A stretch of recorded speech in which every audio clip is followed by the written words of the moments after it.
গল্পের বাক্স বাই রোমানানুপুর এই চ্যানেলে আমি রোমানানুপুর আপনাদের পড়ে শোনাচ্ছিলাম শ্রী কৃষাণু বন্দ্যোপাধ্যায়ের লেখা রহস্যভেদে বাসব থেকে একটি রহস্য উপন্যাস শঙ্খচিলের কান্না। আজ শোনাব উপন্যাসটির তৃতীয় খণ্ড। বিকেলের আয়ু তখনও শেষ হয়নি। শৈবাল এসে উপস্থিত হল। মেডিকেল কনফারেন্স উপলক্ষে এখন ওর কলকাতার বাইরে থাকার কথা, কিন্তু হঠাৎ শারীরিক অপটুতার দরুন ওকে ফিরে আসতে হয়েছে। গতকাল অনেকের সামনে বাসবের সঙ্গে দেখা হয়েছিল। এই তদন্ত সম্পর্কে বিস্তারিতভাবে তখন জানতে পারিনি। বাসব একে একে সব কথা ওকে বলল। সমস্ত শোনার পর শৈবাল সেই সাবেকি প্রশ্নটাই করল, কিরকম বুঝছ? বাসব পাইপ ধরে নিয়ে বলল, সকলের সঙ্গে কথা এখনও বলা হয়নি, কাজেই বোঝাবুঝির স্টেজে পৌঁছাতে পারিনি এখনও। কে খুন করেছে সেটা জানার আগে আমায় জানতে হবে খুন কিভাবে হয়েছে। কোন পয়জন ইউজ করা হয়েছে এতে তো কোনো সন্দেহ নেই। না, নেই। কি পয়জন? এমন কি আছে যার সন্ধান মৃত্যুর পর পাকস্থলী বা শরীরের আর কোথাও পাওয়া যাবে না? সমস্যা এখানেই। ব্রিটিশ ফার্মোকপিয়া ঘাঁটাঘাঁটি করেছিলাম, লেটেস্ট এডিশনই রয়েছে আমার কাছে।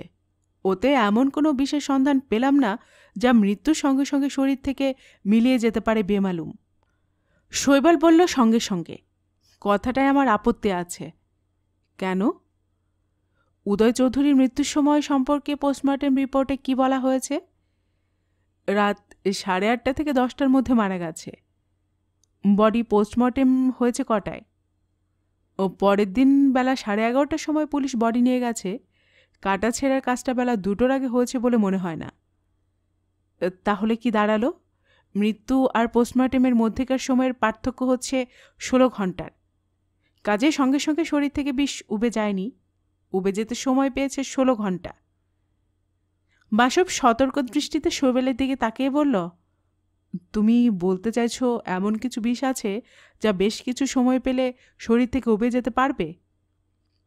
আমি ওই কথাই বলতে চাইছি। আমার মনে হয় তুমি খুব খুঁটিয়ে ব্রিটিশ ফার্মোকপিয়ার পাতা উল্টাওনি। হতে পারে। তোমার কিছু জানা আছে? এই মুহূর্তে আমার পটাশিয়াম অ্যাকোডাইডের কথা মনে পড়ছে। ঘণ্টা 8-10 সময় পেলে ওই বস্তু নিজের কাজ সেরে শরীর থেকে উবে যাবে। বাসব সেন্টারপিস চাপড়ে বলল, ব্রেভো ডাক্তার, ভারী উপকার করলে। পটাশিয়াম অ্যাকোডাইড হলেও হতে পারে। এ সম্পর্কে তুমি আর কিছু বলতে পারো? তোমাদের মেডিকেল সায়েন্স কি বলছে?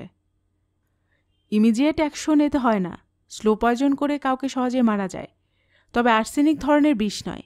দীর্ঘদিন ধরে খাওয়াতে হবে, তারপর সেই ব্যক্তি ধীরে ধীরে মৃত্যুর দিকে এগোবে। এমন কোনো ব্যাপার এতে নেই। কয়েক ঘন্টায় যথেষ্ট। উদয় চৌধুরীকে নিয়ে দুপুরবেলা কেউ রিপন স্ট্রিটের বারে গিয়েছিল। পটাশিয়াম অ্যাকোডাইড সেই সময় সে নিজের অজান্তেই খেয়েছে। কাজেই রাত 8:30 থেকে 10টার মধ্যে তার মারা যাওয়াটা খুবই স্বাভাবিক। যাক, এ ধারটা মোটামুটি বোঝা গেল। আচ্ছা ডাক্তার, বলো। পটাশিয়াম অ্যাকোডাইড নিশ্চয়ই সহজলভ্য নয়? নিশ্চয় নয়। কোনো ডাক্তারের প্রেসক্রিপশনের সাহায্যে কেনা যায়? অধিকাংশ ডাক্তারের পটাশিয়াম অ্যাকোডাইড সম্পর্কে কোনো জ্ঞান আছে কিনা সন্দেহ। এটা একটা রেয়ার ভেষজ। তাছাড়া যারা জানে কোন রোগ সারাবার জন্য তারা প্রেসক্রিপশন করবে, ওই ভেষজের প্রথাগত কোনো মূল্য নেই, রিসার্চের কাজে লাগে। কাজেই কোনো মেডিকেল স্টোরে পাওয়া যায় না? না, রিসার্চ সেন্টারে অত্যন্ত সতর্কতার সঙ্গে রাখা হয়। সরকারি তত্ত্বাবধানে বিদেশ থেকে আনতে হয়। সাধারণ মানুষের পক্ষে পটাশিয়াম অ্যাকোডাইড সংগ্রহ করা অসম্ভব। বাসব মুখে হাসি টেনে বলল, তুমি সাধারণ মানুষের কথা বলছো? যারা অসাধারণ তাদের পক্ষে কি সম্ভব নয়? চাপ, অর্থ, এই ধরনের অনেক কিছুকেই তো এই সমস্ত ক্ষেত্রে কাজে লাগানো হয়। তুমি এক কাজ করো ডাক্তার, এমন কিছু বলবে না যাতে আমি হাঁসফাঁস করতে থাকি। আরে না না, একটা এনকোয়ারির ব্যাপার। তুমি খোঁজ নিয়ে দেখো কলকাতার কোন কোন রিসার্চ সেন্টারে পটাশিয়াম অ্যাকোডাইড রাখা হয়। এই সময় বাহাদুর 2 কাপ চা দিয়ে গেল। কাপ তুলে নিয়ে শৈবাল বলল, কাজটা করা যেতে পারবে। আমাদের রিসার্চ ব্যুরোর ডক্টর মজুমদার ভারী ভালো লোক, ওর সঙ্গে কথা বললে জানা যাবে। জানাজানির কাজটা তাহলে কালকেই সেরে ফেলো। আবার বাহাদুর দেখা দিল। দুজন দেখা করতে এসেছেন। নিয়ে এসো। কয়েক মিনিটের মধ্যে রিমা আর প্রদোষ দেখা দিল। ওদের এই সময় বাসব আশা করেনি। বসতে বলল। বাহাদুরকে ইঙ্গিত করল আরও 2 কাপ দিয়ে যেতে। প্রদোষ বলল, দুপুরেই কলকাতা এসেছিলাম, দোকানের জন্য কিছু মাল বুক করার ছিল। ইনি এতক্ষণ ছিলেন বাপের বাড়িতে। রিমা বলল, ফিরে যাবার আগে ভাবলাম আপনার সঙ্গে দেখা করে যাই। বাসব বলল, ভালোই করেছেন। আমি তো গিয়েছিলাম চেতলা, আপনার দাদার সঙ্গে কথা হয়েছে। দাদা বলছিল, ওর সঙ্গে কথা বলে আমার উপকারী হয়েছে। কাল যাব উদয় চৌধুরীদের বাড়ি, ওদের সঙ্গে কথা বলে নিতে হবে। মনে হয় সহযোগিতা না করার টেন্ডেন্সি ওদের থাকবে, দেখা যাক। বাহাদুর 2 কাপ চা দিয়ে গেল। বাসব পাইপ ধরে নিয়ে আবার বলল, এর সঙ্গে আপনাদের আলাপ করিয়ে দেই। ডাক্তার শৈবাল রায় আমার একমাত্র বন্ধু, সহযোগী। 3 জনের মধ্যে নমস্কার বিনিময় হল। সময়োচিত কথাবার্তার মধ্য দিয়ে চায়ের কাপ শেষ হল। রুমাল দিয়ে মুখ মুছে নিয়ে প্রদোষ বলল, গতকাল একটা ব্যাপার ঘটেছে। বাসব জিজ্ঞাসু দৃষ্টিতে তাকাল। উদয় চৌধুরীর কাকা আমাদের ওখানে গিয়েছিলেন, আজে বাজে কথা বলে অতিষ্ঠ করে তুলেছিলেন আমাদের। শেষে আমি তাকে বাড়ি থেকে বার করে দিতে বাধ্য হয়েছি। বাসব বিস্ময়ের সুরে বলল, সোমনাথ চৌধুরী আপনাদের ওখানে গিয়েছিলেন? অবাক কাণ্ড। তার বক্তব্যটা কি ছিল? ঘটনার বিশদ বিবরণ জানতে চাই। ভেবেচিন্তে ঠিক যা ঘটেছিল আমাকে বিস্তারিতভাবে বলুন। প্রদোষ বলল, ঘটনার নিম্নরূপ। তখন 8:30 বাজার মুখে। সকালের ইংরেজি নিউজ সবে শেষ হয়েছে। টিভি বন্ধ করে রিমা প্রদোষের দিকে তাকাল। ও দাড়ি কামাচ্ছিল। রিমা জানতে চাইল আরেকবার চা খাবার ইচ্ছে আছে কিনা। প্রদোষ কিছু বলতে যাবার আগেই বাইরে গাড়ি থামার শব্দ হল। এখন আবার কে এলো? প্রদোষ তোয়ালে দিয়ে মুখ মুছতে মুছতে বাইরের বারান্দায় এলো। 50 ঊর্ধ্বের এক ব্যক্তি কিছুটা অস্থিরতা নিয়ে ওখানে দাঁড়িয়ে রয়েছেন। ওকে দেখে বললেন, রিমা আছে, ডেকে দিন। বলুন, সোমনাথ চৌধুরী দেখা করতে চান। চৌধুরী বাড়িতে কারোর সঙ্গে প্রদোষের চেনা জানা নেই, না থাকাটাই স্বাভাবিক। কোনো উত্তর দেবার আগেই রিমা ওকে পাশ কাটিয়ে এগিয়ে এলো। বিরক্তিতে মন তেতো হয়ে উঠেছে। এ লোকটা আবার এখানে কেন? রিমা এগিয়ে এসে বেশ বিরক্তির সুরে বলল, আপনি আবার আমাকে কি বলতে এলেন? পুলিশের কাছে আমাদের নামে রিপোর্ট করে সর্বনাশের শেষ ধাপে পৌঁছে দিয়েছেন, আবার কি চান? মোলায়েম সুরে সোমনাথ চৌধুরী বললেন, তোমাদের যাতে কোনো ক্ষতি না হয় সেই চেষ্টাই এখন করছি। হঠাৎ এত দয়া? দয়া নয়, স্বার্থ বলতে পারো। প্রদোষ বলল, এত ভূমিকা না করে যা বলতে এসেছেন তাই বলুন, আমাদের অন্য কাজ আছে। তা তো থাকবেই, বলেই ফেলি তাহলে। অস্বীকার করলেও আমি জানি সেদিন রিমা স্ট্যান্ড হোটেল উদয়ের সঙ্গে ছিল। উদয়কে কে মেরেছে তা নিয়ে আমাদের আর মাথা ব্যথা নেই। আমরা এফিডেভিট করে স্বীকার করে নেব আমরা পুলিশের চাপে পড়ে রিপোর্ট করতে বাধ্য হয়েছিলাম। রিমা সেনাল সম্পূর্ণ নির্দোষ। 19শে জানুয়ারি সে উদয়ের সঙ্গে হোটেলে ছিল না। ভ্রুকুঁচকে প্রদোষ বলল, আপনারা এরকম করবেন কেন? ওই যে বললাম, স্বার্থ আছে। আসল কথা হলো, সেদিন উদয় একটা স্যুটকেস আর একটা ব্রিফকেস হাতে নিয়ে বাড়ি থেকে বেরিয়েছিল। ও মারা যাবার পর শুধু স্যুটকেসটা পাওয়া গেছে। তাতে হয়েছেটা কি? আমরা ব্রিফকেসটা চাই। রিমা ওটা নিয়ে হোটেল থেকে বেরিয়ে পড়েছিল। ওটা ফেরত পেলেই আমরা সহযোগিতার হাত বাড়িয়ে দেব। তীক্ষ্ণ গলায় রিমা বলল, কি সমস্ত আবোল তাবোল বকছেন? মোলায়েম গলায় সোমনাথ বললেন, ওই ব্রিফকেসে কোনো টাকা কড়ি ছিল না, ছিল কিছু দলিল দস্তাবেজ। অন্য কারোর কোনো কাজে আসবে না। না পেলে আমাদের দারুণ অসুবিধা হবে। উদয় বাড়ির লোকদের জব্দ করার জন্য ওগুলো নিয়ে গিয়েছিল। ব্রিফকেসটা ফিরিয়ে দিলে তোমরা সমস্ত ঝামেলা থেকে মুক্তি পাবে। আজই আমি সমস্ত ব্যবস্থা করব। প্রদোষ বলল, আপনার নিশ্চয় আর কিছু বলার নেই। অনেক সময় আপনাকে দেওয়া হয়েছে, এবার আপনি যেতে পারেন। আমার কথাটা আত্মসম্মান জ্ঞান বলে আপনার কিছুই নেই। আর কোনো কথা নয়, আমি আপনাকে এখান থেকে যেতে বলছি। সোমনাথ চৌধুরীর মুখ লাল হয়ে উঠল। উনি উত্তেজিত ভঙ্গিতে কিছু বলতে গিয়েও নিজেকে সংযত করলেন। তারপর দ্রুত পায়ে নেমে গেলেন বারান্দা থেকে। প্রদোষ নিজের বক্তব্য শেষ করল। বাসব এতক্ষণ মন দিয়ে শুনছিল। এবার শৈবালের দিকে তাকিয়ে হাসল। এই সময় টেলিফোন বেজে উঠল। বাসব উঠে গিয়ে রিসিভার তুলে নিল। হ্যালো, মিস্টার সামন্ত, আপনাকে এক্সপেক্ট করছিলাম। সামন্ত বললেন, আধ ঘণ্টাটা আগে বাগচি আমায় ফোন করেছিলেন, কাজে লাগে এমন কিছু বলতে পারলেন না। কি বললেন? সেদিন গাড়ির চাবি ওর স্ত্রী কাউকে দেননি, বেলা 4টের পর নিজে ড্রাইভ করে বাড়ি ফিরে এসেছেন। আপনার কি মনে হচ্ছে কোনো কারণে মহিলা ব্যাপারটা চেপে যাচ্ছেন? চাবি উনি কাউকে দিয়েছিলেন, এখন স্বীকার করছেন না। হতে পারে, আবার এমনও হতে পারে গাড়ি সংক্রান্ত ব্যাপারটা রজত মৈত্র আপনাকে বানিয়ে বলেছে। এ সম্ভাবনাকেও উড়িয়ে দেওয়া যায় না। গভীরভাবে খোঁজখবর নেওয়া দরকার। এখন করছেনটা কি? চলে আসুন, আমি ঘণ্টা দেড়েক অফিসে থাকছি। আমার মক্কেলরা এসেছেন, কথা বলছি। সোমনাথ চৌধুরী ওদের কাছে গিয়েছিলেন এক বিচিত্র প্রস্তাব নিয়ে। আপনাকে সব কথা বলবো কাল। ওই কথাই রইল, তাহলে শুভরাত্রি। উনি লাইন কেটে দিলেন। বাসব নিজের জায়গায় ফিরে এসে বলল, লালবাজার থেকে ফোন এসেছিল। মিসেস শ্যানাল, আপনি নিশ্চিত সেদিন একটা সুটকেস ছাড়া উদয় চৌধুরীর কাছে আর কিছু ছিল না? আমি নিশ্চিত মিস্টার ব্যানার্জি, আমি বরং একটা ব্রিফকেস নিয়ে গিয়েছিলাম। উপায়হীন অবস্থায় ওটা হোটেলে ফেলে আসতে হয়েছিল। ব্যান্ডেল পর্যন্ত যখন সোমনাথ ধাওয়া করেছেন তখন ব্যাপারটা মিথ্যে নয়। মনে হয় ওই ব্রিফকেস অন্য কোথাও রেখে উদয় আপনার সঙ্গে হাওড়া স্টেশনে দেখা করতে গিয়েছিল। যা হোক, সোমনাথ প্রসঙ্গে আবার ফিরে আসা যাক। ভদ্রলোক আর ফিরে আসেননি? রিমা বলল, না, বারান্দা থেকে নেমেই গাড়িতে চড়ে বসেছিলেন। নিজেই ড্রাইভ করে এসেছিলেন? প্রদোষ বলল, হ্যাঁ, চকলেট রঙের একটা ফিয়েটে এসেছিলেন। বাসব অবাক হয়ে গেল। দ্রুত গলায় বলল, আপনি গাড়ির নম্বরটা দেখেছিলেন? দেখিনি তো। কোনো ব্যাপার আছে নাকি? দেখে রাখলে কিছুটা পরিশ্রম বেঁচে যেত। রজতবাবু একটা চকলেট রঙের ফিয়েটের কথা বলেছিলেন। আপনাদের দেখা গাড়িটা সেই গাড়ি কিনা জানা গেলে ভালো হতো। রিমা বা প্রদোষ ব্যাপারটা আঁচ করতে পারে না। আরও 2-4 কথার পর ওরা বিদায় নিল।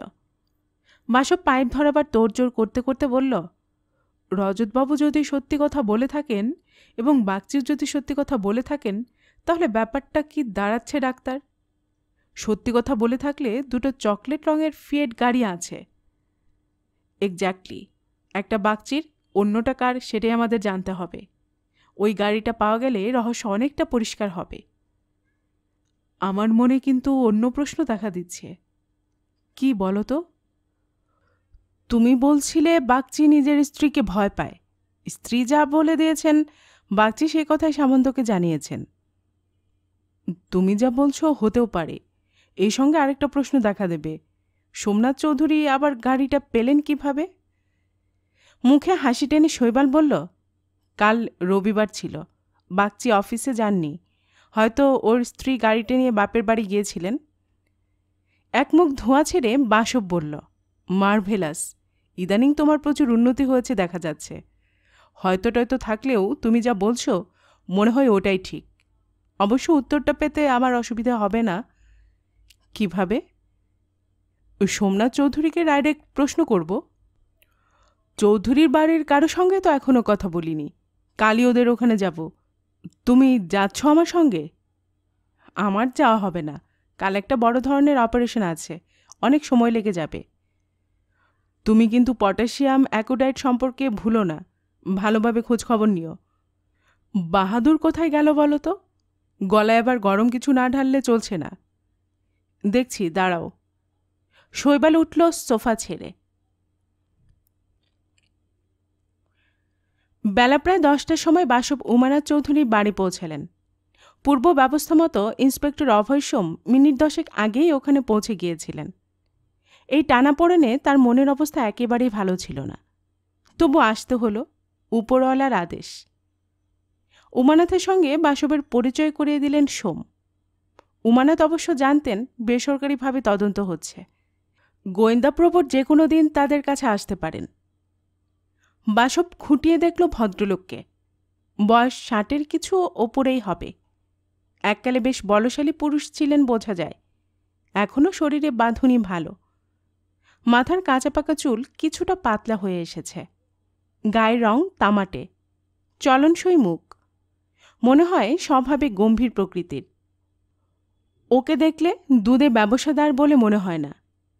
বাসব বলল, আমার উপস্থিতি অধিকাংশ ক্ষেত্রে বিরক্তিকর, কিন্তু করার কিছু নেই। আমি কর্তব্যের খাতিরে এখানে এসেছি। উমানাথ বললেন, উদয় অবশ্য আর ফিরে আসবে না, তবে প্রকৃত হত্যাকারী কে তা অবশ্যই জানা দরকার। আপনি সংকোচ করবেন না, আমাকে যদি কিছু জিজ্ঞাসাবাদ করতে চান করুন। আপনার কথায় বোঝা গেল আপনি রিমা সান্যালকে হত্যাকারী হিসেবে স্বীকার করেন না, তাই কি? প্রথমে আমি এবং আমার বাড়ির লোকেরা রিমাকেই হত্যাকারী হিসেবে মনে করেছিলাম।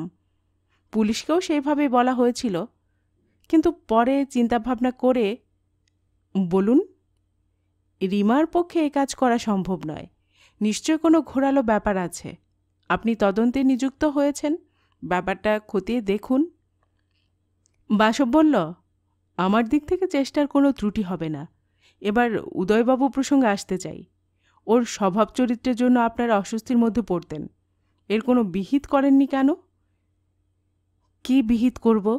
বাড়ি থেকে তাড়িয়ে দেওয়া যেত, তাতে ফল হতো না। সে নানা রকম হাঙ্গামার সৃষ্টি করত। কিছু মনে করবেন না, শুনেছি আপনার বড় পুত্রবধূকে জড়িয়েও। ঠিক শুনেছেন। উমানাথ কিছুটা অধৈর্য ভঙ্গিতে বললেন, তারপরও আমি ওকে বাড়ি থেকে বেরিয়ে যেতে বলিনি। সত্যি কথা বলতে কি, শুধু যে হাঙ্গামার ভয়ে তা নয়, এর কারণ আমার এক বিচিত্র দুর্বলতা।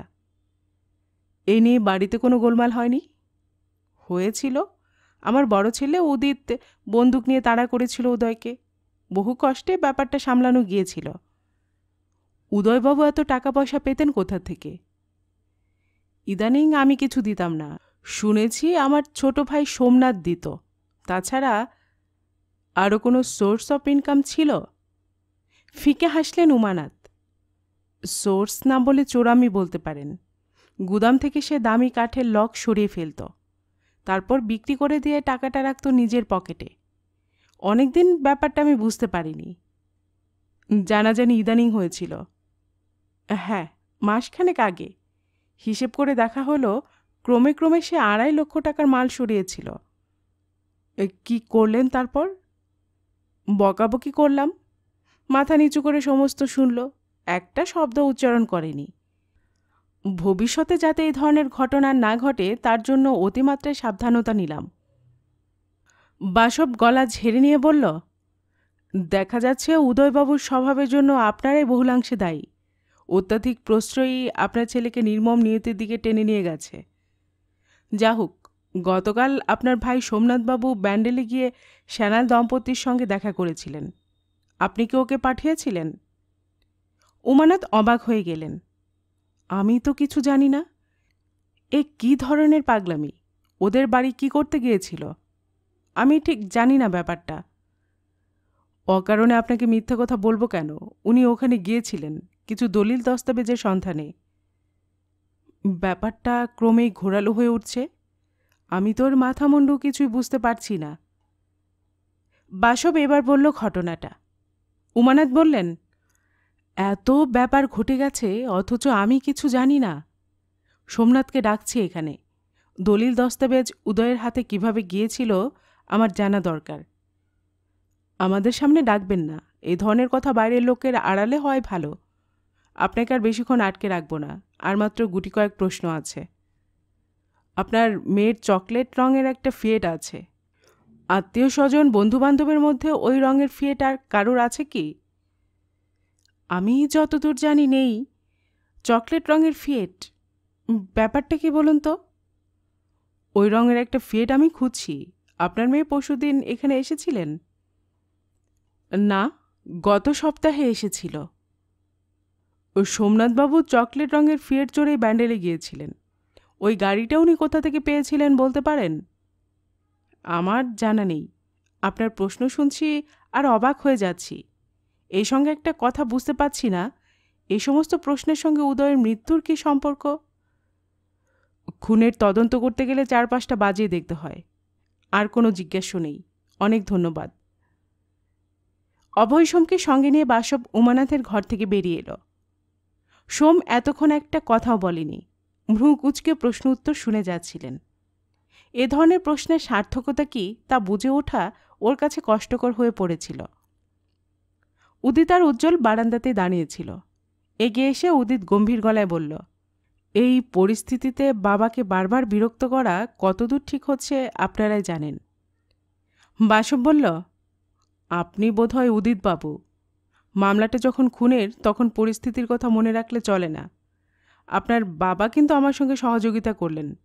এছাড়া একটা বাস্তব দিকও আছে। উদয় চৌধুরী মারা যাওয়াতে আপনি কি সত্যি শোকাহত হয়েছেন? ভাই মারা যাবে আর আমরা শোক পাব না? সেই ভাইকে আপনি বন্দুক নিয়ে তাড়া করেছিলেন। বাধা না পেলে হয়তো গুলি করে মারতেন। শোকের ব্যাপারটা তখন মনে ছিল না বোধ হয়। উদিত থতিয়ে গেল। পরক্ষণেই নিজেকে সামলে নিয়ে বলল, আমাকে কোনো প্রশ্ন করবেন না। যা বলবার আমি পুলিশকে বলেছি। এই তো ইন্সপেক্টর রয়েছেন, ইনি আমাকে জিজ্ঞাসাবাদ করেছিলেন। আপনার স্টেটমেন্ট আমি দেখেছি। আমার অন্য ধরনের কিছু প্রশ্ন থাকতে পারে। এখানে উত্তর দেন খুব ভালো কথা, নইলে আপনাকে লালবাজারে নিয়ে যাবার ব্যবস্থা করতে হবে। কি মশাই, আমাকে ভয় দেখাচ্ছেন? না, বাস্তব দিকটা আপনাকে দেখিয়ে দেবার চেষ্টা করছি। আপনার বাবা কিন্তু স্বাভাবিকভাবে আমার প্রশ্নের উত্তর দিয়েছেন। উদিত বোধহয় গোলমালের মধ্যে পড়তে চাইল না। বলুন, কি জানতে চান? আপনার ভাইয়ের মৃত্যু সম্পর্কে আপনার ধারণাটা বলুন। নিজেকে বাঁচাবার জন্য গোয়েন্দা অ্যাপয়েন্ট করলেই নিরপরাধ হওয়া যায় না। উদয়ের মৃত্যুর জন্য দায়ী রিমা আর তার হাজবেন্ড। আপনার বাবার ধারণা বোধহয় তা নয়। হতে পারে, সকলের ধ্যান ধারণা একই রকম হবে ভেবে নেওয়া ঠিক নয়। প্রসঙ্গটা শোভন নয়, তবু বলতে হচ্ছে। আপনার স্ত্রীর সঙ্গে একটা গোলমাল বাঁধিয়েছিলেন উদয়বাবু। আপনি গোলমাল করার চেষ্টা করেছিল। আপনার কথাই মানলাম। আপনি কিন্তু বন্দুক নিয়ে তাড়া করেছিলেন। সেই ভাইয়ের প্রতি আপনার ভাব ভালোবাসা থাকবার কথা নয়। উনি আমি খুন করেছি উদয়কে, এই কথাই বলতে চাইছেন কি? এখনই ওই কথা বলতে চাইছি না। আমি এই কথাই বলতে চাইছি, আপনাদের বাড়ির প্রত্যেকেরই কোনো না কোনো ইস্যু আছে, যার দরুন উদয়বাবুর মৃত্যুটা স্বস্তির আবহাওয়া সৃষ্টি করেছে। উজ্জ্বল এই সময় হঠাৎ বলে উঠল, আপনি ঠিকই বলেছেন। বাড়ির প্রত্যেকের মন বিষিয়ে তুলেছিল মেজদা। এমন বৃষ্টি চরিত্রের লোক বড় একটা দেখা যায় না। আমার ভাবি স্ত্রী সংক্রান্ত ব্যাপারটা নিশ্চয়ই আপনি জানেন। আমি অন্তত হাঁপ ছেড়ে বেঁচেছি। ধন্যবাদ, মনের ভাব প্রকাশ করে সাহসের পরিচয় দিলেন।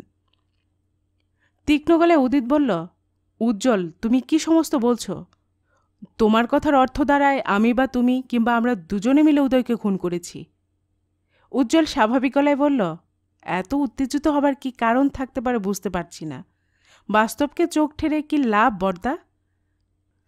একজন পুলিশ অফিসারের সামনে কি সমস্ত বকে যাচ্ছ? অভয় সোম এতক্ষণ পরে কথা বললেন। উজ্জ্বলবাবু, হত্যাকারী সম্পর্কে আপনার যখন অন্যরকম একটা ধারণা আছে, তখন সেদিন আমাকে কথা বলেননি কেন? মনকে তখন আমি গুটিয়ে আনতে পারিনি। মনে হয়েছিল রিমাই হয়তো মেজদাকে খুন করেছে। আপনার ধারণাটা পাল্টালো কবে? গভীরভাবে চিন্তাভাবনা করার পরই। কিভাবে খুনটা হয়েছে তা বলতে পারবো না। অভয় সোম এবার উদিতের দিকে তাকালেন। আপনার কি মনে হয় আপনার ছোট ভাই হাটে হাঁড়ি ভাঙবার চেষ্টা করছেন? উদিত ভারী গলায় বলল, ও যা বলতে চাইছে তার দায়িত্ব তো আমি নিতে পারি না। আমি এটুকুই বলতে পারি, উদয়ের উপর রাগ আমার ছিল। বাসব পাইপ ধরে নিয়েছিল। এক মুখ ধোঁয়া ছেড়ে বলল, কেউ স্বীকার করে না খুনটা করেছে। ইন্সপেক্টর, আপনি অন্তত বুঝে ফেলেছেন নিশ্চয়ই, এরা কেউ আপনার সঙ্গে মন খুলে কথা বলেননি। এখন ও প্রসঙ্গ থাক, আমরা বরং কিছু তথ্যের সন্ধান করি, তাতে কাজ হবে। বাসব এবার দুই ভাইয়ের দিকে মুখ ফেরাল। খুন যেই করে থাকুক তাকে চিহ্নিত করা তো দরকার। রিমা এ ব্যাপারে জড়িয়ে পড়লেও শেষ পর্যন্ত দেখবেন মহিলা ধরাছোঁয়ার বাইরে রয়েছেন। এবার আপনারা আমার গোটা কতক প্রশ্নের সঠিক উত্তর দিন, লক্ষ্যর দিকে পৌঁছাতে সুবিধা হবে। উজ্জ্বল বলল, বলুন, উত্তর আমার জানা থাকলে এড়িয়ে যাব না। উদিতবাবু তো পারিবারিক ব্যবসায় যুক্ত আছেন। আপনি তো এক বহুজাতিক কোম্পানিতে কাজ করেন। কেমিক্যালস নিয়ে আপনাদের নাড়াচাড়া আছে? হ্যাঁ, জীবনদায়ী অনেক ওষুধ তৈরি হয়। আমি ফার্মাসিউটিক্যাল ডিভিশনে আছি। আপনি কি কেমিস্ট? না, ম্যানেজমেন্টে। পটাশিয়াম অ্যাকোডাইডের নাম শুনেছেন? উজ্জ্বল ভ্রুকুচকে কি ভেবে নিয়ে বলল, আমি যতদূর জানি এই আইটেম এখানে তৈরি হয় না, বিদেশ থেকে আসে, আমরা ইম্পোর্ট করি। তারপর কি হয়? সরকারের অনুমতিপ্রাপ্ত প্রতিষ্ঠান আমাদের কাছ থেকে নিয়ে যায়। কলকাতায় এরকম প্রতিষ্ঠান কটা আছে বলতে পারবেন? এই মুহূর্তে বলা সম্ভব নয়, কাল অফিসে গিয়ে খোঁজ নিতে হবে। তারপর? বেশ তো, খোঁজ নিয়ে আমাকে জানাবেন। ফোন নম্বর পেলে কালই আপনাকে জানিয়ে দেব। বাসু ফোন নম্বর দেবার পর বলল, আপনি ইচ্ছে করলে ওই আইটেম সংগ্রহ করতে পারেন? না, আমাদের সেরকম সুযোগ সুবিধা নেই। বিশেষ এক ধরনের অ্যালুমিনিয়ামের কন্টেনারে আসে, এয়ার কন্ডিশন রুমে রাখা থাকে, তারপর চাহিদা মতো সাপ্লাই হয়। যারা মাল নেয়, অর্থাৎ প্রতিষ্ঠানের সংখ্যা বোধহয় বেশি নয়। কলকাতায় বেশি নয়, তবে অন্যান্য প্রদেশেও সাপ্লাই হয় তো। অনেক কিছু জানা গেল। কাল সন্ধ্যার মধ্যে ফোন আশা করব। এবার অন্য একটা প্রশ্নের উত্তর দিন। বলুন। গতকাল সকালে সোমনাথবাবুর সঙ্গে আপনার কখন দেখা হয়েছিল বলতে পারেন? বিস্ময়ের সুরে উজ্জ্বল বলল, কাকার সঙ্গে? কাল আমি ভোরে বেরিয়ে গিয়েছিলাম। কাকার সঙ্গে দেখা হয়েছিল সন্ধ্যার পর। ওর নিজের গাড়ি আছে? হ্যাঁ, মারুতি 1000। উদিতবাবু, কাল সকালে আপনার কাকার সঙ্গে কটায় দেখা হয়েছিল? তখন প্রায় 7টা বাজে। কাকা বাড়ি থেকে বেরোচ্ছিলেন। নিজের গাড়িতে বেরোচ্ছিলেন বোধহয়। না, আমি তোকে হেঁটেই যেতে দেখলাম। আপনি জানেন কাল সকালে উনি ব্যান্ডেলে গিয়েছিলেন? না তো, কেন? রিমা স্যানেলের সঙ্গে দেখা করতে। দুই ভাই চমকে উঠল। বিস্ময়ের সুরে উদিত প্রশ্ন করল, কাকা ওখানে গেলেন কেন? আপনি জানেন কেন গিয়েছিলেন? জানি, আমি উমানাথবাবুকে বলেছি কথাটা। উনি আপনাদের নিশ্চয়ই যথাসময়ে বলবেন। উদিতবাবু, বলুন, আপনাদের গুদামটা কোথায়? ট্যাংরায়। দেখাশোনা করার ভার কার উপর আছে? বাবা আর কাকা মিলে দেখাশোনা করেন, তবে একবার মাইল্ড হার্ট অ্যাটাক হয়ে যাবার পর বাবা ওখানে যাওয়া আসা আজকাল কম করেন। জানেন ওখান থেকে 2.5 লাখ টাকার কাঠ চুরি হয়েছে? দুই ভাই হতবাক হয়ে গেল। বাসব আবার বলল, কথাটা বিশ্বাস হচ্ছে না? উদিত বলল, এত বড় একটা ব্যাপার ঘটে গেছে অথচ আমি জানি না, এই ভেবে অবাক হচ্ছি। কথাটা বানিয়ে বলিনি, আপনার বাবার কাছ থেকে জানতে পেরেছি। বাবা আমাকে বলেনি? আমার বিশ্বাস বাড়ির আর কেউ জানে না। আপনাকে কিভাবে বললেন? তদন্তে সুবিধা হতে পারে ভেবেই বোধহয় বলেছেন। আপনার একটা ধারণা ঠিক নয়, বাড়ির আর কেউ জানে না, তা কি করে সম্ভব? আপনার কাকাও তো গুদামের ভারপ্রাপ্ত। উদিতকে চিন্তিত দেখা গেল। উজ্জ্বল বলল, এই কাজ কে করেছে সে সম্পর্কে বাবা কিছু আঁচ করতে পেরেছেন? আঁচ নয়, ওর নিশ্চিত ধারণা আছে। উদয়বাবু এই দুষ্কর্মের জন্য দায়ী। অসম্ভব। মেজদা ভালো লোক ছিল না ঠিকই, এই ধরনের কাজ করতে গেলে সাহস, পরিকল্পনা আর যে তৎপরতার প্রয়োজন তা মেজদার মধ্যে ছিল না। তাছাড়া? বলুন। এই ধরনের কাজ একা করা সম্ভব নয়, গুদামের কর্মচারীদের বলতেই হবে। এরকম ক্ষেত্রে ব্যাপারটা অনেক আগে আমরা সকলে জানতে পারতাম। উদিতবাবু, আপনার কি ধারণা? উদিত চিন্তিত গলায় বলল, উজ্জ্বল ঠিকই বলছে।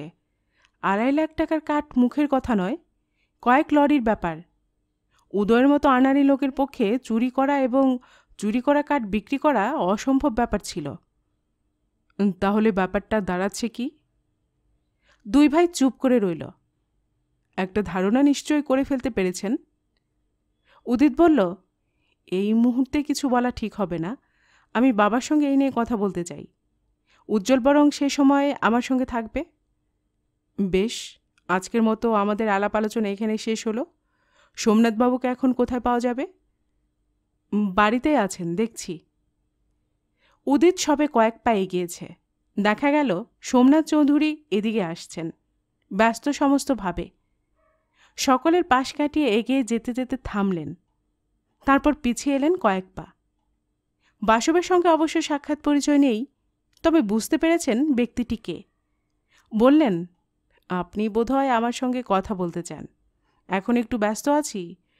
দাদা ডেকে পাঠিয়েছেন, কোনো জরুরি কথা আছে নিশ্চয়ই। পরে বরং। বাসব বলল, ঠিক আছে, আমি বরং কাল আসব। আপনি কোন অঞ্চলে থাকেন? হ্যাঙ্গারফোর্ড স্ট্রিটে আমার বাড়ি। এই যে কার্ড। বাসব কার্ড এগিয়ে দিল।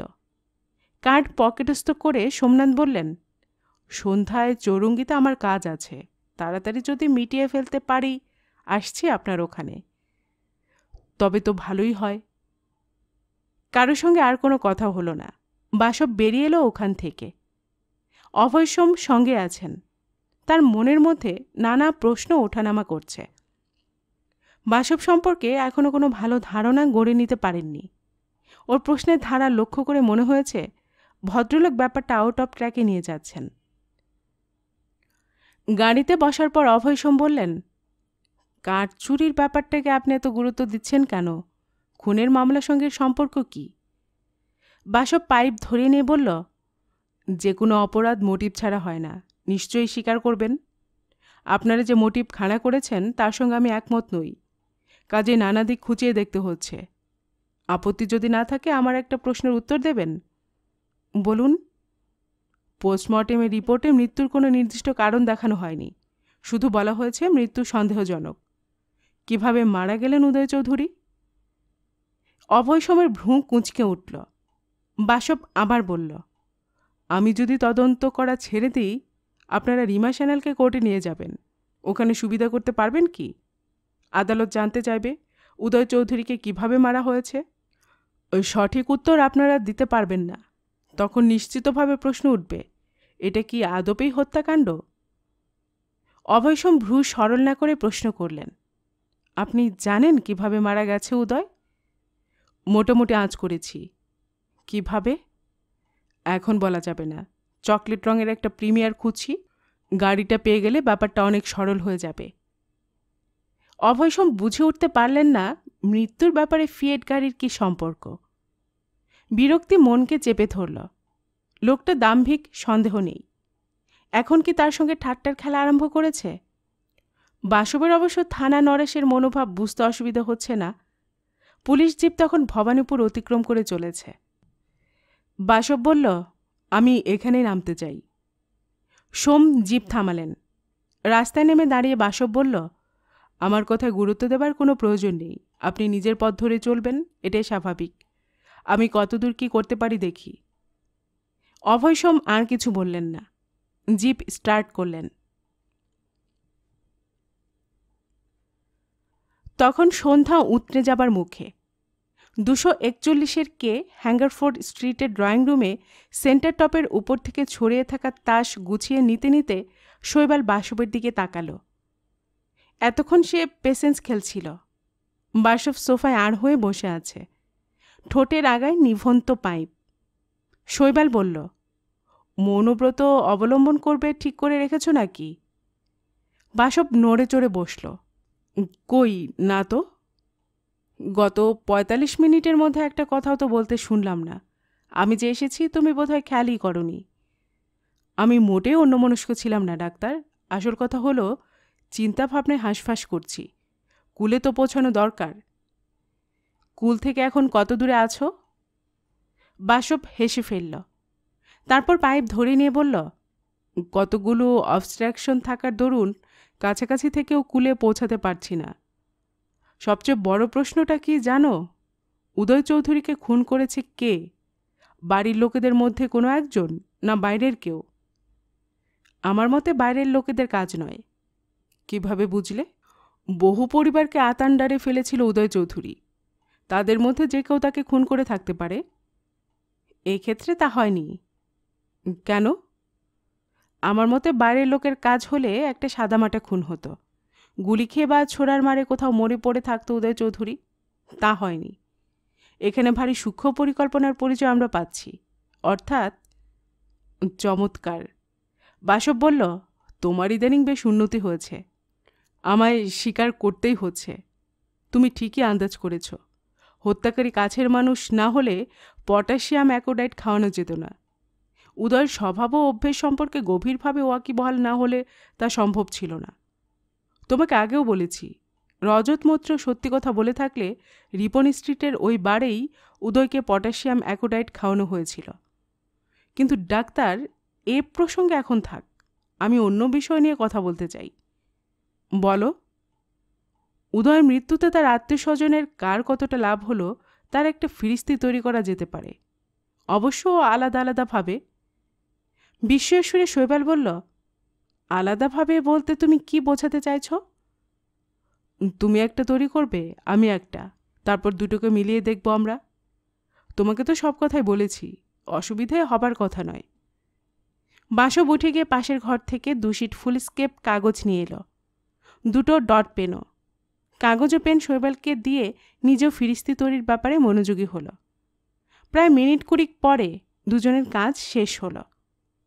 শৈবাল নিজের শিটটা এগিয়ে ধরে বলল, আমার বিবেচনায় যা ঠিক মনে হলো তাই লিখলাম, দেখো কাজে লাগে কিনা। বাসব বলল, আমাদের দুজনের বিবেচনার ফল কীরকম দাঁড়ায় এখন তাই দেখতে হবে।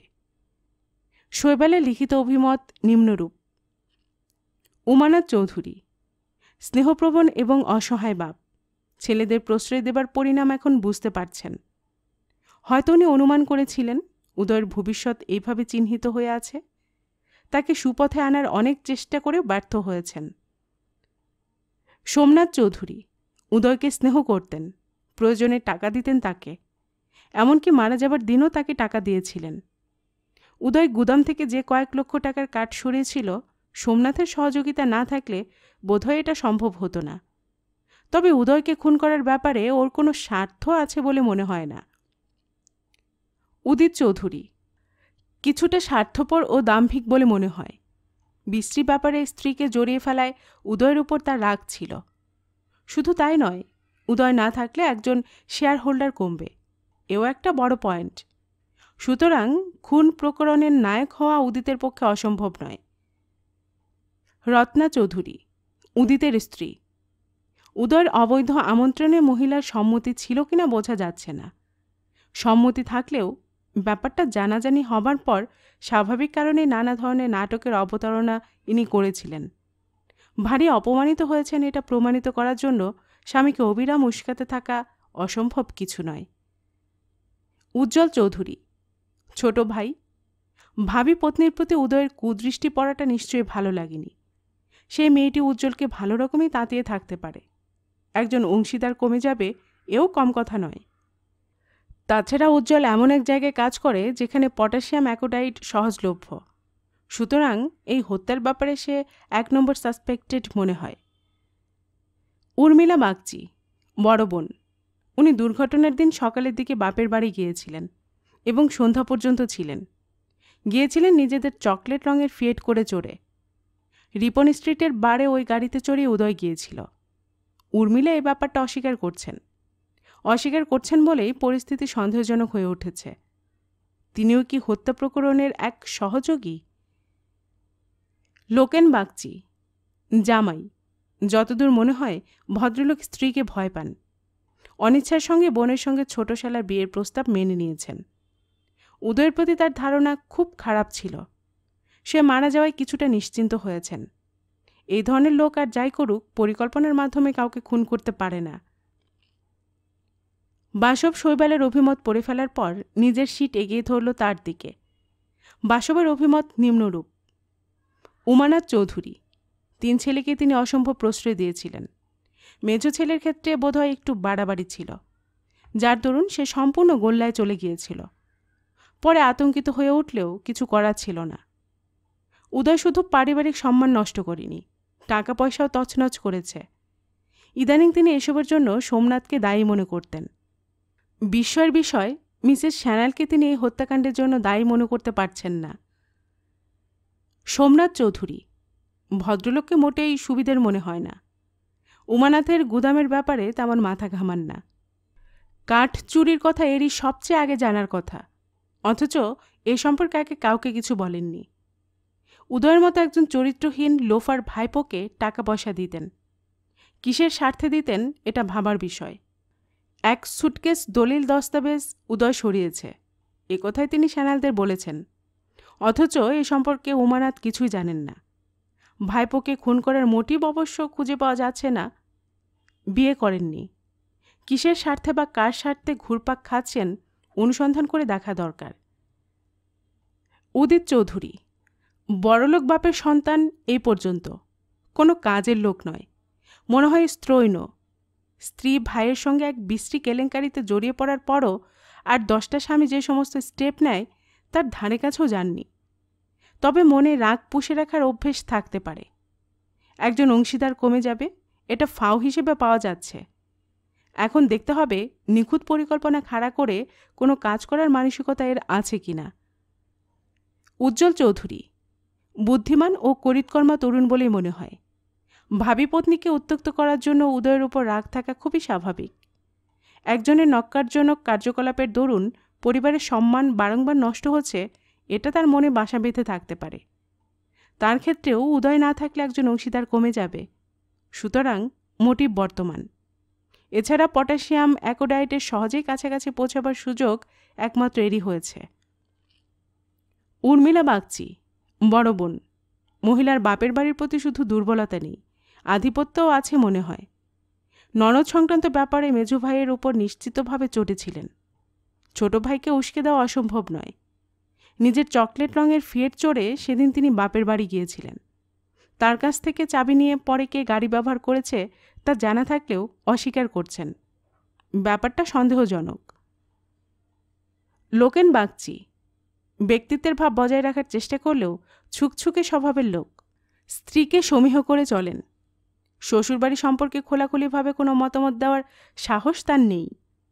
তবে এই চরিত্রের লোক অনেক সময় মরিয়া হয়ে কিছু করে বসে।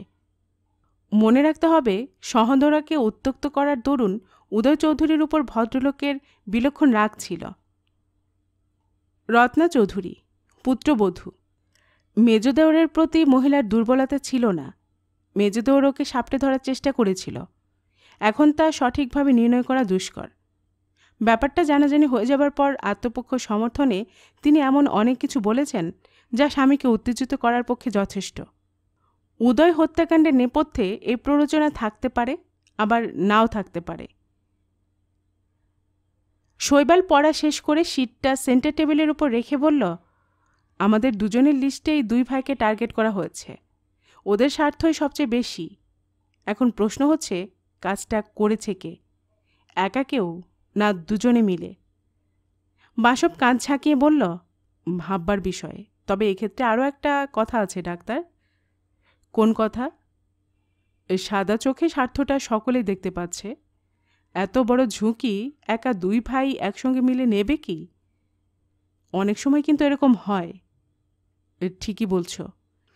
মানিকতলার সেই পুড়িয়ে মারার কেসটার কথা ভাবো না। তবু মনের কাঁটা সোমনাথ চৌধুরীর দিকে যেন হেলছে। ভারী ফিশি ক্যারেক্টার। এখনও ভদ্রলোকের সঙ্গে কথা হয়নি। তবে ঘটনার আরেকটা দিক নিয়ে আমরা চিন্তাভাবনা করতে পারি। কোন দিকের কথা বলছো? বাড়ির লোকেদের কথা বাদ দিয়ে যদি আমরা ভাবি, আমাদের চেনা জানার মধ্যে 2 জন লোক বাঁধছে, প্রদোষ সান্যাল আর রজত মৈত্র। শৈবাল অবাক হয়ে বলল, প্রদোষ সান্যাল? উনি তো তোমায় অ্যাপয়েন্ট করেছেন। অনেক ক্ষেত্রে এটা ডিফেন্সের কাজ করে। উদয় চৌধুরী যে রিমা সান্যালের কাছে আসা যাওয়া করছে, এটা হয়তো উনি বাড়ির চাকরের কাছ থেকে শুনেছিলেন, কিংবা প্রতিবেশীদের মধ্যে কারোর মুখ থেকে জানতে পেরেছিলেন। স্ত্রীকে গভীরভাবে ভালোবাসেন বলে ওকে কিছু বলেননি। স্ত্রীর অসহায়তাও হয়তো অনুভব করেছিলেন। তারপর পরিকল্পনা করে চিরদিনের মতো উদয়কে পৃথিবী থেকে সরিয়ে নিজের দাম্পত্য জীবনে শান্তি আনার চেষ্টা করেছেন। মনে রাখতে হবে, প্রদোষ সান্যাল একজন ধনী ব্যক্তি। উঁচু মহলে তার খাতির থাকা বিচিত্র নয়। কাজেই পটাশিয়াম অ্যাকোডাইট সংগ্রহ করা অসম্ভব হয়নি। শৈবাল বলল, এতটা যখন কল্পনা করছই তখন আর একটু এগিয়ে যাও। রিমা হয়তো স্বামীকে সব কথা বলেছিল, তারপর দুজনে মিলে এই হত্যা প্রকরণের পরিকল্পনা ছকে নিয়েছে। তবে আমার মন বলছে এরকম হয়নি, ব্যাপারটা অন্য খাতে বইছে। বাসব এতক্ষণ পরে আবার পাইপ ধরালো। এক মুখ ধোঁয়া ছেড়ে বলল, আমি সম্ভাবনার কথা বললাম, এরকম হলেও হতে পারে। আমার মনও বলছে ব্যাপারটা এত সরল নয়, কোথাও একটা ঘোরালো প্যাঁচ আছে। সেই প্যাচটার সন্ধান পাওয়া যাচ্ছে না। এই সময় টেলিফোনের ঝনঝনানি কানে এলো। বাসব সোফা ছেড়ে উঠে হোয়াটনটের কাছে এগিয়ে গেল। ক্রেডেল থেকে তুলে নিল রিসিভার। Hello, Banerjee speaking. অপর প্রান্ত থেকে গলা ভেসে এলো। আমি উজ্জ্বল চৌধুরী কথা বলছি। যোগাযোগ করতে একটু দেরি করে ফেললাম। বাসব বলল, তেমন কিছু নয়। খোঁজখবর নিয়েছিলেন? হ্যাঁ, কলকাতার 3টে প্রতিষ্ঠানে ওই আইটেম পাঠানো হয়। এদের লাইসেন্স আছে। ওই প্রতিষ্ঠানগুলির নাম কি? National drug centre, Indian medical institute, Indian Pharma forum. ঠিকানা? টেলিফোন ডিরেক্টরিতে পেয়ে যাবেন। ভারতের আরও 3টি প্রদেশের কয়েকটি প্রতিষ্ঠানে পাঠানো হয়। যদি বলেন ওই প্রতিষ্ঠানগুলির... না, আর কোনো নাম ঠিকানার প্রয়োজন হবে না। ধন্যবাদ উজ্জ্বলবাবু, অনেক উপকার করলেন। এখন ছাড়ছি। শুভরাত্রি। বাসব রিসিভার নামিয়ে রেখে আবার সোফায় এসে বসল। শৈবাল প্রশ্ন করল, কে ফোন করছিল? উজ্জ্বল চৌধুরী। পটাশিয়াম অ্যাকোডাইট কলকাতার যে 3টে প্রতিষ্ঠানকে ওরা সাপ্লাই করে তার নাম জানিয়ে দিল। কাল খোঁজখবর নিতে হবে। সুবিধা করতে পারবে কি? চেষ্টা করে দেখতে তো হবে। ডাক্তার, তোমার কি মনে হচ্ছে না বহুক্ষণ আমরা গলায় কিছু ঢালিনি? দেখো তো বাহাদুর কি করছে। চা বা কফি কিছু আনতে বলো। শৈবাল উঠে দাঁড়াল। পরের দিন সকালে বাসব 8টার মধ্যে নিজেকে তৈরি করে নিল। তারপর খবরের কাগজ নিয়ে বসল। 3টে প্রতিষ্ঠানের ঠিকানা টেলিফোন ডিরেক্টরি থেকে সংগ্রহ করে রেখেছে। বেলা বাড়লে একে একে 3 জায়গাতে যাবে একাই, কারণ শৈবাল আজ মেডিকেল কলেজে আটকে থাকবে। 9:15 আন্দাজ সময় সোমনাথ চৌধুরী দেখা দিলেন। কিন্তু ভাব, গতকাল সন্ধ্যায় আসতে পারেননি তাই বোধ হয়। বাসবকে বসালো। বাহাদুরকে ডেকে চা আনার আদেশ দিল। সোমনাথ বললেন, গত সন্ধ্যায় এমন একটা ব্যাপারে জড়িয়ে পড়লাম, আশা হলো না। সকালেই তাই চলে এলাম। ভালোই করেছেন। অবশ্য আর কিছুক্ষণ পরে এলে দেখা হতো না। শুনুন মিস্টার চৌধুরী, এই তদন্তের ব্যাপারে আপনার যদি বিন্দুমাত্র আগ্রহ থাকে তবে খোলা মন নিয়ে সহযোগিতা করুন। আগে হলে কি করতাম জানি না, তবে এখন মনে হচ্ছে রিমা এই খুনের ব্যাপারে জড়িয়ে নেই। আমি চাই অপরাধী কাস্টডিতে গিয়ে ঢুকুক। তবে বুঝতে পারছি নে আপনাকে কিভাবে সাহায্য করব। বাসব পাইপে মিক্সচার ঠেসে নিয়ে বলল, সাহায্য বা সহযোগিতার অর্থে আমি বলতে চেয়েছি এড়িয়ে না গিয়ে আমার প্রশ্নের সঠিক উত্তর দেবেন। আমি যা জানি তাই বলবো। বেশ। আপনার ভাইপো উদয় শুধু উশৃঙ্খল নয়, পরিবারের সম্মান নষ্ট করে ফেলছিল। নিশ্চয়ই স্বীকার করবেন? হ্যাঁ, তার কাণ্ড কারখানায় আমরা আতান্তরের মধ্যে ছিলাম। বোঝাস্বরূপ এমন ছেলেকে বাড়ি থেকে বার করে দেওয়া হয়নি কেন? ইতস্ততভাবে সোমনাথ বললেন, দাদা তাই চাইছিলেন। উদিতেরও এরকম ইচ্ছে ছিল। আমি বারংবার বাধা দিয়েছি। কেন? ছেলেবেলা থেকে ওকে আমি ভারী স্নেহ করতাম। যৌবনে পা দেবার পর থেকেই খারাপ হয়ে গিয়েছিল। তবু ওকে বাড়ি থেকে তাড়িয়ে দেবার ব্যাপারে মন সায় দিত না। সবসময় ওকে ভালো রাস্তায় আনবার চেষ্টা করতাম। শুনেছি টাকা পয়সা দিতেন? দিতাম। বাসব পাইপ ধরিয়ে নিল। আপনি আগেই বলেছেন রিমা সান্যাল এই খুনের ব্যাপারে জড়িয়ে নেই। কাজটা কে করেছে বলে আপনার মনে হয়? কে করেছে জানি না, তবে এটুকু বলতে পারি বাড়ির লোকেদের হাত নেই। কিভাবে বলছেন এ কথা? এত পরিকল্পনা করে কাউকে খুন করার মানসিকতা বলুন, চাতুর্য বলুন, আমাদের কারোরই নেই। বাহাদুর চা দিয়ে গেল। পেয়ালা তুলে নিল দুজনে। কয়েক চুমুক দেবার পর বাসব বলল, আপনার বাকি 2 ভাইপোর মোটিভ কিন্তু রয়েছে। শুধু ঝামেলা কমে যাবে না, একজন অংশীদারও কমে যাবে। এমন কি হতে পারে না ওরা কেউ লোক লাগিয়ে এই কাণ্ডটা করেছেন? না না, এমন হতে পারে না। জোর দিয়ে কীভাবে বলছেন কথাটা? নির্বিকার ভঙ্গিতে সোমনাথ বললেন, আমার ভাইপোদের আর সকলের চেয়ে অনেক বেশি জানি। ওরা যাই হোক স্বার্থের খাতিরে নিজের সহোদর ভাইকে খুন করবে না। এ ধারটা যা হোক হলো, এবার কিছু ব্যক্তিগত কথায় আসা যাক। আপনি তো বিয়ে করেননি, বয়স অনেক বেড়ে গেছে। এখন নিশ্চয় বিয়ে করে ছেলেমেয়ের বাপ হতে চাইবেন না। আপনার অংশে যে বিষয় সম্পত্তি আছে, আপনার অবর্তমানে ওয়ারিশন কে হবে? কয়েক বছর আগে এই সমস্যার সমাধান করে রেখেছি। মারা যাবার পর আমার অ্যাটর্নি জানিয়ে দেবে আমি কি বিলি ব্যবস্থা করে গেছি। অর্থাৎ এখন আপনি বলতে চাইছেন না? ও প্রসঙ্গে কথা বাড়িয়ে লাভ নেই, ক্ষমা করবেন। ঠিক আছে, প্রসঙ্গান্তরে তাহলে যাওয়া যাক। আপনারা বড় বড় টিম্বারের লট কেনেন, তারপর বিক্রি না হওয়া পর্যন্ত গুদামে রাখেন। গুদামটা কোথায়? এ প্রশ্নের তাৎপর্য কি বুঝে উঠতে পারলেন না সোমনাথ। উদয়ের হত্যার সঙ্গে এই ধরনের প্রশ্নের সম্পর্ক কি? অবশ্য কোনো প্রশ্ন তুললেন না, সরল ভঙ্গিতে যথাযথ উত্তর দিলেন। আমাদের দুটো বিশাল বিশাল গুদাম আছে, ওখানে একটা ছোট অফিসও আছে ট্যাংরা অঞ্চলে। গুদাম দুটো দেখাশোনা করে কে? দাদা আর আমি। তবে ইদানিং দাদা তেমন ইন্টারেস্ট নিচ্ছেন না, ওর এখন সময় কাটে বইপত্র নিয়ে। এর মানে দাঁড়ালো গুদামের সম্পূর্ণ দায়িত্ব আপনার হাতেই? বলতে পারেন। বাসব এবার নির্বিকার গলায় বলল, 2.5 লাখ টাকার কাঠ ওখান থেকে চুরি গেছে, আপনি সময় মতো তো সকলকে জানাননি কথাটা। সোমনাথ অবাক হয়ে বাসবের দিকে তাকালেন। চুরির কথা কে বলেছে আপনাকে? আপনার দাদা। উদয়ের মারা যাবার আগে কথাটা কিন্তু জানাজানি হয়নি। এর কারণটা কি? আপনি কি বলতে চাইছেন? যে মুহূর্তে আপনি জানতে পারলেন চুরির ব্যাপারটা, মনে রাখতে হবে 2.5 লক্ষ টাকা ছোটোখাটো অ্যামাউন্ট নয়, সঙ্গে সঙ্গে জানাজানি হলো না কেন? এই স্বাভাবিক ব্যাপারটা ঘটল না কেন বলুন তো? একটু থেমে সোমনাথ বললেন, উদয়কে ব্যস্ত রাখার জন্য মাস কয়েক ধরে ওখানে নিয়ে যাচ্ছিলাম। ও যে ক্রমে ক্রমে এই কাণ্ড বাঁধিয়ে বসে আছে বুঝতে পারলাম অনেক পরে। তখন বলতে সাহস হয়নি। রাগের মাথায় দাদা হয়তো ছেলেটাকে বাড়ি থেকেই তাড়িয়ে দিতেন। ও মারা যাবার পর বলেছিলাম। শুনে উমানাথবাবু কি বললেন? উনি রাগারাগি করলেন, তারপর বললেন, আগে জানলে ওকে বাড়ি থেকে তাড়িয়ে দিতেন, এইভাবে মারা পড়তো না, কিংবা মারা পড়লেও কোথাও পড়ে থাকতো, আমরা জানতেও পারতাম না। একদিক থেকে তো ভালো ছিল। বাসব ভ্রুকুচকে কি ভেবে নিল, বলল তারপর, দলিল দস্তাবেজের ব্যাপারটা কি? আমি আপনার কথাটা ঠিক বুঝতে পারলাম না। এক সুটকেস বৈষয়িক কাগজের সন্ধানে আপনি শ্যানালদের ব্যান্ডেলের বাড়িতে গিয়েছিলেন, ওই ব্যাপারে আমার আগ্রহ রয়েছে। সোমনাথ যেন কুল পেলেন, দ্রুত গলায় বললেন, ও আপনি জানতে পেরেছেন? বৃষ্টি ব্যাপার মশাই, অনেক টাকার ক্ষতি হয়ে গেল আমাদের। ক্ষতি হবে কেন? দলিল দস্তাবেজের নকল তো রেজিস্ট্রি অফিসে পাওয়া যায়, সার্টিফাইড কপির ব্যবস্থা করুন। আসল কথা হলো ওই দলিলগুলোর সঙ্গে কয়েকটা হ্যান্ড নোটও ছিল।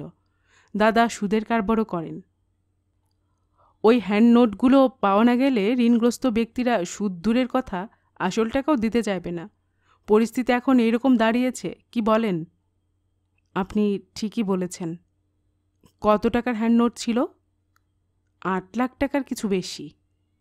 বাসব বলল, এই সমস্ত জরুরি কাগজপত্র সুরক্ষিতভাবে থাকার কথা, উদয়ের মতো মার্কামারা লোকের হাতে গেল কিভাবে? দাদার অফিস ঘরে স্টিল আলমারিতে ইম্পর্টেন্ট কাগজপত্র থাকে, উদয় কিভাবে চাবি হাতিয়েছিল বুঝতে পারা যাচ্ছে না। আপনার দাদাও ব্যাপারটা জানতেন না? আমি ওকে বললাম। এ প্রসঙ্গে ওর সঙ্গে আপনার কোনো কথা হয়েছে? গতকাল আপনার উপস্থিতিতে উনি আমাকে ডেকে পাঠিয়েছিলেন, বকাঝকা করলেন। তারপর স্টিল আলমারি খুলে কাগজপত্র ঘাটাঘাটি করতেই বুঝতে পারা গেল 8টা হ্যান্ড নোট নিখোঁজ। চাবি থাকতো কার কাছে? একটা দাদার কাছে থাকতো, একটা আমার কাছে। আপনি কিভাবে বুঝলেন আলমারি থেকে কাগজপত্র নিখোঁজ হয়েছে? সোমনাথ রুমাল দিয়ে মুখ মুছে নিয়ে বলল, মামলার ব্যাপারে একটা দলিলের দরকার ছিল, সেটা বার করতে গিয়ে লক্ষ্য করলাম কয়েকটা দলিল নেই। ভাবনায় পড়ে গিয়েছিলাম, তারপর মনে পড়ল দাদার চাবিটা পাওয়া যাচ্ছিল না। উদয়কে শেষবার যখন দেখি তখন ওর হাতে একটা ব্রিফকেস ছিল। আপনি হিসাবটা মিলিয়ে ফেললেন। হারিয়ে যাওয়া চাবির সাহায্যে উদয় কাজ সেরেছে। ব্রিফকেসে ওগুলো ভরে নিয়ে কোথাও গিয়েছিল? হ্যাঁ, পুলিশ হোটেলে উদয়ের সুটকেসের সন্ধান পেয়েছে, ব্রিফকেস উধাও। আপনারা যাই বলুন, এটা সত্যি রিমা সেদিন হোটেলে ছিল, আর ধারণা হলো যে কোনো কারণে হোক রিমা ব্রিফকেসটা নিয়ে গেছে, ওখানে তাই গিয়েছিলাম। ব্রিফকেসটা নিয়ে গিয়ে থাকলে উনি ফিরিয়ে দেবেন এই ধারণা আপনার ছিল? চেষ্টা করে দেখাটা দোষের নয়। নিশ্চয় নয়, তবে এক্ষেত্রে একটু অদ্ভুত মনে হবে, কারণ রিমা সান্যাল উদয়ের সঙ্গে হোটেলে ছিলেন না, এই পয়েন্টে স্ট্যান্ড করে রেখেছেন। যা হোক, একটা ব্যাপারের কিন্তু কোনো যুক্তি খুঁজে পাওয়া যাচ্ছে না। কোন ব্যাপারের? এই প্রথম বিষয়টা আপনার উমানাথবাবুকে জানানো উচিত ছিল, তা না করে আপনি দৌড়ালেন ব্যান্ডেলে। এর মানে কি? ইতস্ততভাবে সোমনাথ বললেন, অসম্ভব বিচলিত হয়ে পড়েছিলাম, ভাবলাম আগে ব্যান্ডেলে গিয়ে খোঁজখবর করি। বাসব পাইপ ধরে নিল। আপনি তো ব্যান্ডেলে বাই কার গিয়েছিলেন, চকলেট রঙের ফিয়েট নয় কি? হ্যাঁ, প্রিমিয়ার পদ্মিনী। গাড়িটা কার? আমার ভাইজির। আমার গাড়ি ট্রাভেল দিচ্ছিল, কারখানায় পাঠিয়েছি। উর্মিলা সেদিন সকালে এলো আমাদের বাড়ি, আমি গাড়িটা নিয়ে বেরিয়ে পড়েছিলাম। দুর্ঘটনার দিন উর্মিলা বাগচি বাপের বাড়ি এসেছিলেন, সেদিন ওর গাড়িটা নিয়ে কে বেরিয়েছিল বলতে পারেন? একটু ভেবে নিয়ে সোমনাথ বললেন, ওর গাড়িটা কেউ ব্যবহার করেছিল কিনা বলতে পারবো না, আমি দুপুরে কাজে বেরিয়েছিলাম। এ সম্পর্কে কারো কাছ থেকে কিছু শুনেছেন? না। অনেকক্ষণ বিরক্ত করলাম, এখন আর কোনো প্রশ্ন নেই, ধন্যবাদ। সোমনাথ বিদায় নিলেন। আধ ঘন্টার মধ্যে বাসবও বেরিয়ে পড়ল বাড়ির থেকে। জওহরলাল নেহরু রোডে এসে বাস ধরল, নামল লেনিন সরণির মোড়ে। তারপর কয়েক পা হেঁটে পৌঁছল প্যারাডাইস সিনেমা হলের সামনে। ওখানে প্রাক্তন গুন্ডা এনায়েতের পান সিগারেটের দোকান। বহুবার এনায়েত নানা তদন্তে বাসবকে সহযোগিতা দিয়েছে। এনায়েত দোকানে বসেই এক ধরনের লম্বা বিড়ি টেনে যাচ্ছিল। বাসবকে দেখে বিড়ি ফেলে দিয়ে তাড়াতাড়ি দোকান থেকে নেমে এলো। সময়োচিত হাসিতে মুখ ভাসিয়ে সালাম জানাল, কেমন আছেন সাব? বাসব মুখে হাসি টেনে বলল, খুব ভালো নেই, একটা মামলার কুলে পৌঁছাতে পারছি না, বড়ই ভাবিয়ে তুলেছে। আমি কি কোনো কাজে আসতে পারি না সাব? তাই তো তোমার কাছে এলাম। তোমার অবশ্য কিছু সময় নষ্ট হবে, কাজটা একটু ঘোরাঘুরির। একগাল হেসে এনায়েত বলল, কোনো অসুবিধা হবে না, ভাইপোকে দোকানে বসিয়ে দেবো সাব, ছোড়াটা সব শিখে ফেলেছে। একটা লোককে চিনিয়ে দেব, তার হাঁড়ির খবর তোমায় বার করতে হবে, তবে সে যেন কিছুই বুঝতে না পারে। একেবারেই বুঝতে পারবে না। এনায়েত শেখ রোদ্দুরে চুল পাকায়নি সাব, কখন আপনার কাছে আসবো বলুন? তোমার অসুবিধা না হলে এখনই যাওয়া যেতে পারে, তবে তার আগে চা খেয়ে নেওয়া যাক, কি বলো? কথা শেষ করে বাসব ওর হাতে 100 টাকার একটা নোট দিল। এনায়েতকে ইতস্তত করতে দেখে বলল, রেখে দাও, মক্কেলের টাকা, তোমার আরও পাওনা হবে। নোটটা হাতে নিয়ে এনায়েত গলা তুলল। করিম, বেটা করিম, 2 গ্লাস চা নিয়ে আয়, তাড়াতাড়ি করে আন, বেরোতে হবে। গল্পের বাক্সবাই রোমানানুপুর এই চ্যানেলে এতক্ষণ আপনাদের পড়ে শোনাচ্ছিলাম শ্রী কৃষাণু বন্দ্যোপাধ্যায়ের লেখা রহস্যভেদী বাসব থেকে একটি রহস্য উপন্যাস শঙ্খচিলের কান্না এর 3য় খণ্ড। এরপরে আসছে 4র্থ খণ্ড। আর এতক্ষণ গল্প পাঠে আমি আপনাদের সাথে ছিলাম রোমানানুপুর। আপনারা যারা এই চ্যানেলের গল্প নতুন শুনছেন, আপনাদের সুবিধার্থে একটি বিনীত অনুরোধ, যদি আপনারা আরও এমন গল্প উপন্যাস শুনতে চান তবে নিচে লাল সাবস্ক্রাইব বাটনে একটি ক্লিক করে রাখুন ও একটি লাইক করে রাখুন, এতে এই চ্যানেলের ভিডিওগুলি খুঁজে পেতে আপনাদের সুবিধা হবে। আর পাশে থাকা ঘন্টা বাটনটিও চেপে রাখুন, যাতে নতুন কোনো গল্প দেওয়ার সাথে সাথেই আপনাদের কাছে নোটিফিকেশন চলে যায়। সবসময় সবাই খুব ভালো থাকুন, আনন্দে থাকুন ও সুস্থ থাকুন, এই প্রার্থনা রইল।